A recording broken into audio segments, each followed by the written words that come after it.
I'm Raisa Chantami of the Indonesia channel in Jakarta, and this is your TIC News Break on the hour, every hour. Here's what's happening in Indonesia. 7 people have died and 5 others injured after a landslide at an illegal gold mine buried an estimated 20 people.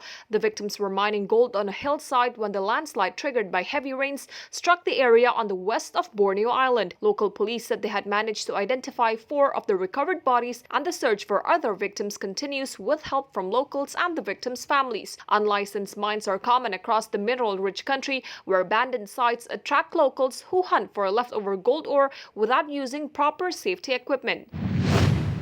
After more than a year of deliberation, the government has announced that remote workers will be allowed to work online for up to 6 months without paying taxes by using the existing B211A visa. The original government idea for a longer-term digital nomad visa of up to 5 years is still being debated. The goal is to attract more overseas freelance and remote employees to the region by developing a concrete legal framework that provides certainty for both remote workers and the companies that employ them. More than 3,000 foreigners have used the B211A visa to work as digital nomads since January this year. According to Tourism Minister Sandiaga Uno, 4.4 million new jobs will be created in Indonesia by 2024.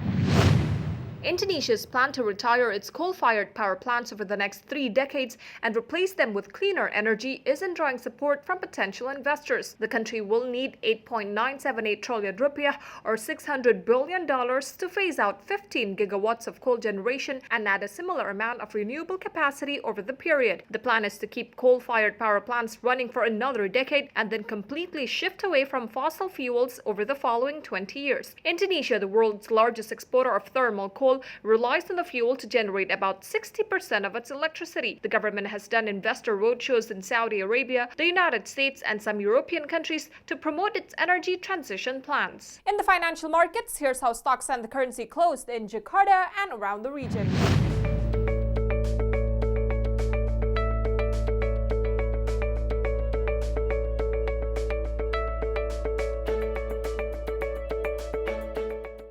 If you're heading to Indonesia or traveling within the country, here's the weather forecast for major destinations.